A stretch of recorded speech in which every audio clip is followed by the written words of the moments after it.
Singapore reports 249 new Covid-19 cases, with the virus continuing to spread in foreign worker dormitories. Resorts World Sentosa slashes jobs as the Covid-19 pandemic devastates the tourism business.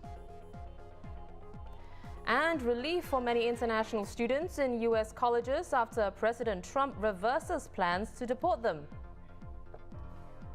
Good evening, you're watching The Big Story. I'm Olivia Quay. And I'm Dylan Ang. Now you can subscribe to the Straits Times channel so you never miss a single episode.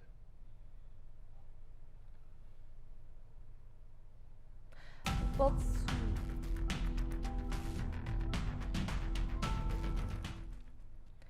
249 new Covid-19 cases were confirmed today, taking Singapore's total to over 46,800.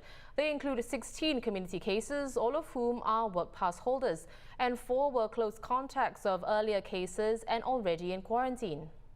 There was also 5 imported cases reported today who had been placed on stay-home notices upon arrival in Singapore. Now, more details will be announced tonight.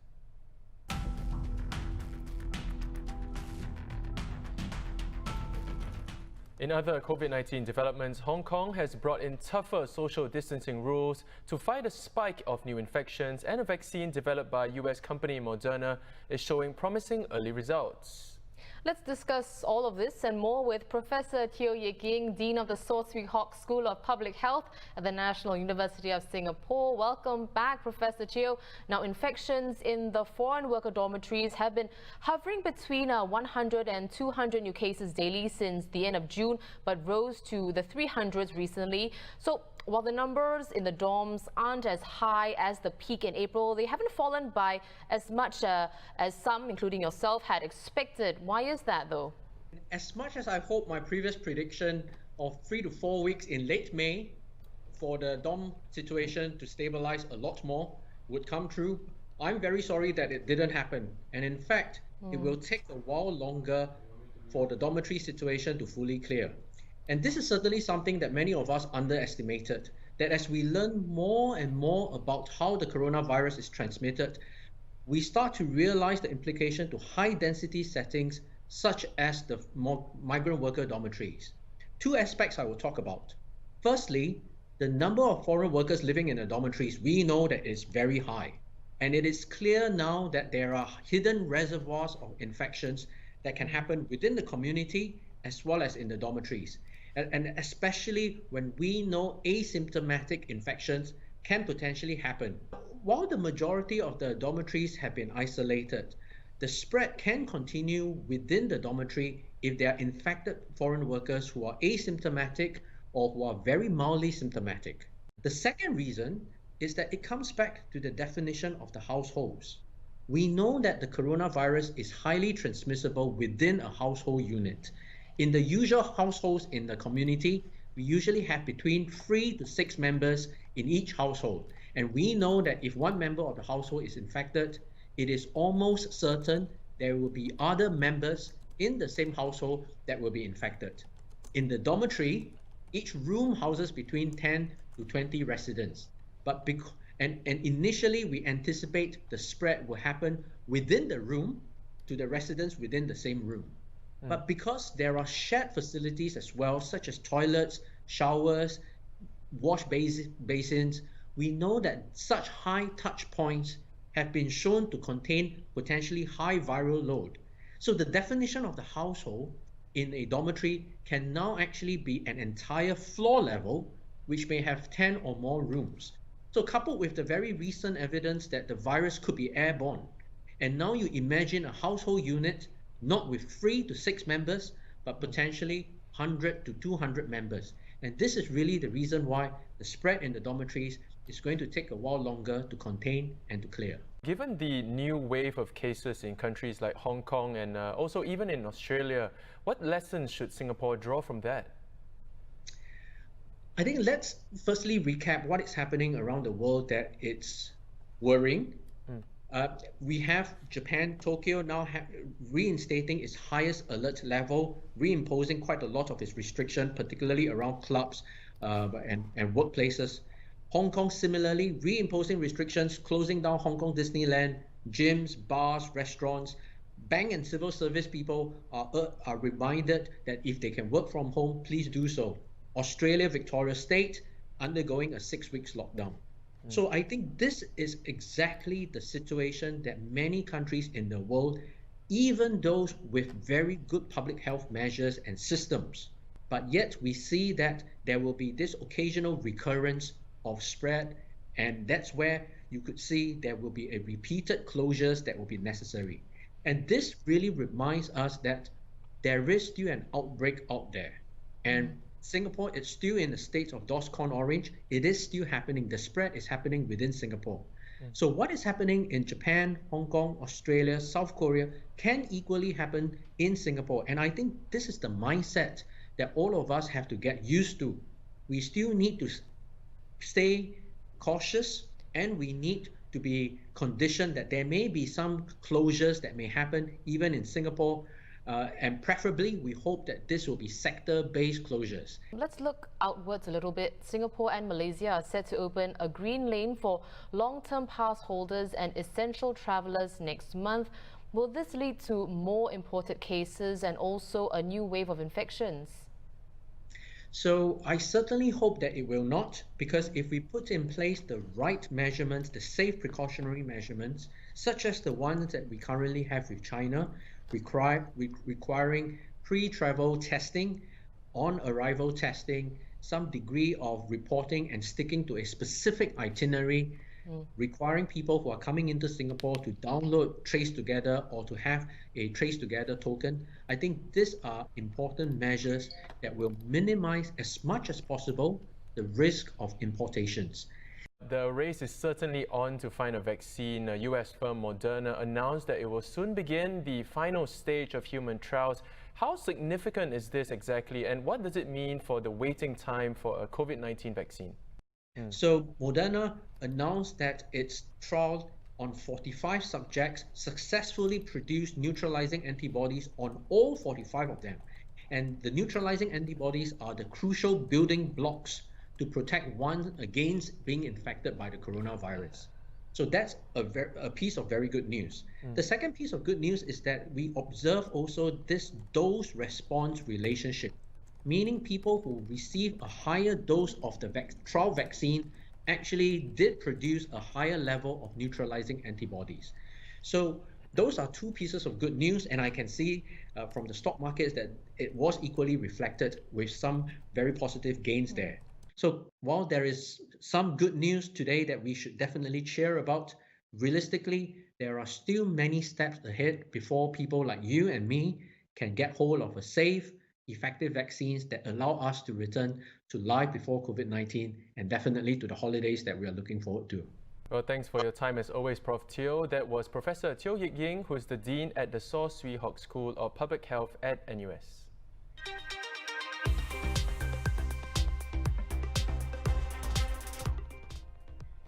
In other news, Resorts World Sentosa will be laying off a significant number of staff as it struggles to cope with the tourism impact brought on by COVID-19.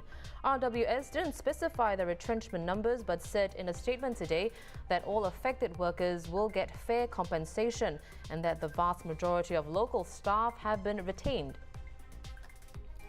From today, households found breeding mosquitoes in more than one place will face a higher fine of $300 from $200 previously. The National Environment Agency said that repeat offenders will be given heavier penalties or sent to court. And in a surprise rebound, sales of new homes more than doubled in June, rising 105% from May. According to the Urban Redevelopment Authority, 998 non-landed private homes changed hands last month, making it the highest monthly sales for June in 7 years. Show flats reopen on June 19th for Phase 2 of the circuit breaker.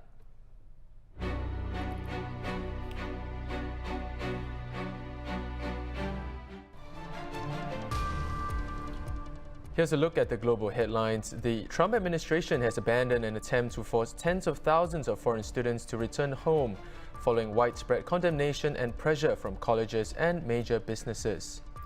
Officials announced last week that international students at schools that had moved to online-only classes due to coronavirus pandemic will have to leave the country if they were unable to transfer to a college with in-person instruction. There are currently more than 1 million foreign students at US colleges and universities. The US formally rejected most of China's claims to the South China Sea, issuing a statement that backed an international tribunal's ruling in 2016.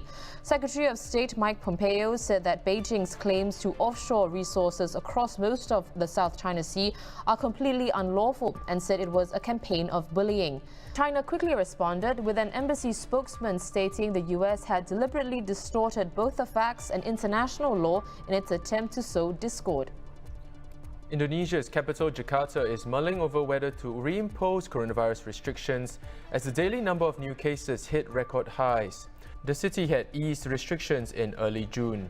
Jakarta reported 281 new cases on Monday, making a total of nearly 14,800 cases in the city so far. Today is the Straits Times' 175th anniversary. The paper was established on July 15, 1845 by Armenian merchant Kachik Moses. And as the saying goes, age is just a number. Even though the newspaper is old in age, it remains very much young at heart. Here's Kimberly Zhao on how it has changed over the years into this digital age. The Straits Times turns 175. That's a lot of years to turn. Over those years, ST has written articles like this and taken photos like this. But as seasons change, we haven't stayed a physical newspaper that dirties your fingers. We have gone digital, become audible, and brought you the news on video. That's this. As Prime Minister Lee Hsien Loong put it, the format may have changed, but the Straits Times remains true to its mission, delivering the latest news and in-depth analysis on the region and the world. In doing so, ST has bagged scoops, captured major events, and even in this moment, continued to report through a global pandemic. As our newsroom changes and evolves, we hope for the opportunity to keep bringing the news to you. Happy birthday, ST! In its 175 years, the Straits Times has covered stories that have gripped Singapore. One that stood out for me, Dylan, is the case of Anthony Le back in 2001. And if you're like Dylan and too young to remember this story, in a nutshell, Anthony Le masterminded his wife's murder by inciting a few teenagers with a reward of $100,000. The youngest boy in the group, who was just 15 years old, carried out the stabbing. Now, the teenager was released in November 2018 after being granted clemency. Le was hanged in December 2002 for abetment of murder. Besides the murder plot and the gory details of it, I think one of the reasons why this case captured readers, myself included, is how Le didn't show any remorse throughout his trial. Now, Olivia, another gruesome story that stood out for me too has to be the Huang Na murder case in 2004. She was an 8-year-old girl from China studying at Jintai Primary School who later went missing when her mother was visiting relatives in China. Now, Huang Na was eventually found dead, strangled by a man she called Uncle, who worked with her mother at the Pasir Panjang Wholesale Centre. Now, I remember being in school when I heard of this story, and it was definitely one that shocked me and stayed with me through the years. Of course. Then there's the National Kidney Foundation scandal that happened in April 2004. Readers will remember then CEO Titi Durai's infamous gold tap and expensive toilet bowl, which were installed in his office bathroom. The plumber who did the job tipped off the Straits Times, and it led to an uncovering of malpractices and misuse of donated funds at NKF. Now let's go back in time and rewind to 1986. Yes, I wasn't even born yet, but I've heard so many stories about the Hotel New World disaster. The 6-story building collapsed in less than a minute, and more than 500 rescue personnel managed to pull out 17 survivors from the debris. Sadly, 33 people died. I've spoken to relatives and older colleagues who shared their experiences during one of Singapore's worst disasters and cannot imagine the chaos that unfolded. They shared about how the rescue personnel had little experience and didn't know how to excavate the debris, so they had to actually consult tunneling experts. Certainly a disaster that made Singapore learn a lot. Well, for its 175th birthday, the Straits Times has compiled a list of 10 memorable stories that left a deep imprint on our readers' minds. They're in today's paper as well as on straitstimes.com, where you can also read the original articles. We are in a celebratory mood today because the annual Child Aid concert is also happening later at 7:45 p.m. Child Aid 2020 Virtually Yours goes online this year, and it will be a concert like none seen in Singapore with its use of 360-degree immersive technology and 8D audio to put you in the center of the performance. There will be performances by 2 virtual choirs with over 1,000 musicians, and one of these choirs will make history tonight as one of the most internationally diverse virtual choirs ever assembled. The concert will also feature pop stars like Nathan Hartono, Benjamin King and Jasmine Soko, as well as jazz musicians Jeremy Montero and Joey Alexander. I guess I'm something different, and I'm okay with that. I can't fake no more smiles, that stuff gon' drive me mad. I'm focused on the future, don't care about nothing else. Oh, oh, oh, oh. I'm better by myself. I think that lessons first. Fell down 7 times, stood up, beat this ain't clown 9, but it's tentative for now. I say bless this mess. So what if I made a mistake? The what would go on? I learned to do and pick my sorry self up. If I've made a mistake, I face it head on. I learned to do and see it as a step up. Leave your message here on the telephone, 'cause we've no idea when we're coming home.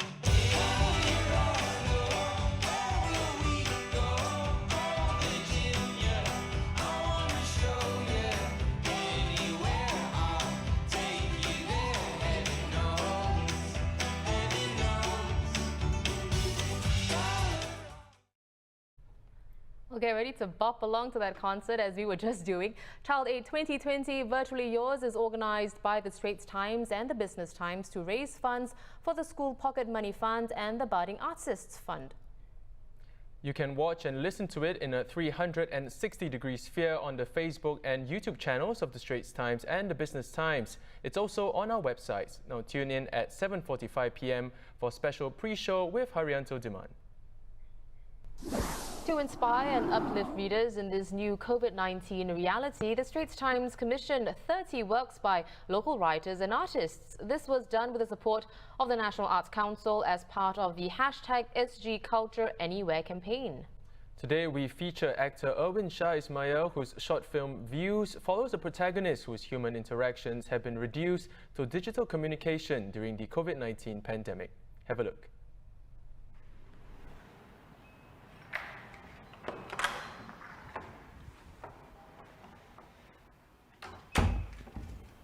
Hey babe, how are you? Can you hear me? I'm okay. Yep, you? Play in the morning and then groceries and cook for the next few days. Oh, and then I forgot toilet paper, so I just got back. What did you cook? Stir fry. Surprise.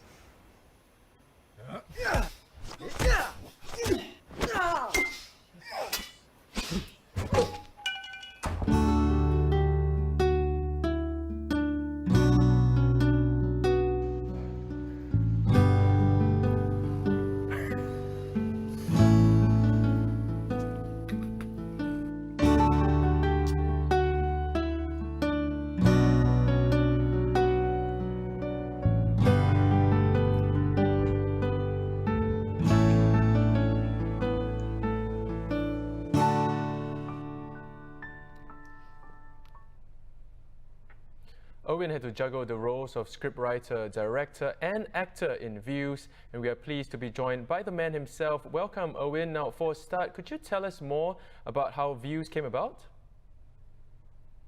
Yes.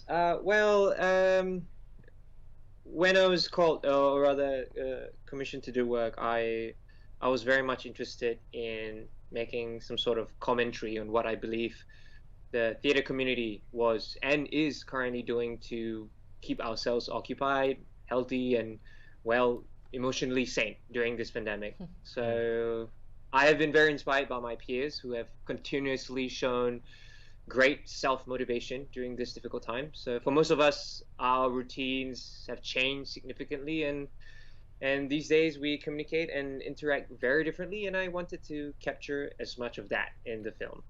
Right. Well, the film still looks incredibly well made, but what is the one biggest challenge you faced while coming up with it? There were many equally challenging challenges, I must say. I'm primarily a stage and screen actor, so I'm off to a tricky start, considering I've had to create something in a short time with a lot of Right. limitations. But it took me about 3 days for me to have some sort of a clear and concrete idea or concept about what I wanted the film to be. So screenwriting was the biggest challenge that I surprisingly enjoyed very much. Up to the shoot date, I was still tweaking. And in terms of how I overcame it, every time I hit a wall, I would think to myself, what would Joel Tan or Alfian Sa'ad write in this bit? In the best way possible. I think of them when it comes to banal on surface dialogue filled with exposition and expression. And it helped me a lot, so much. So I'm glad I have them as points of reference. Now, what is the message you hope to put across to your audience, when they come and see the film?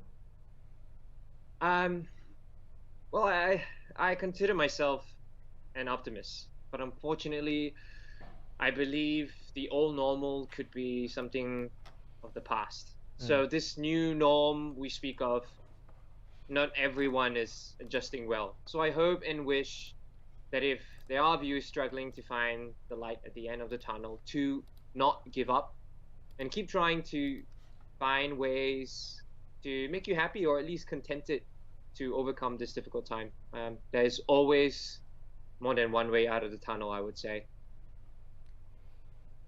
Well, thanks very much for taking the time to speak with us. We've been speaking to actor Erwin Shah Ismail on his short film.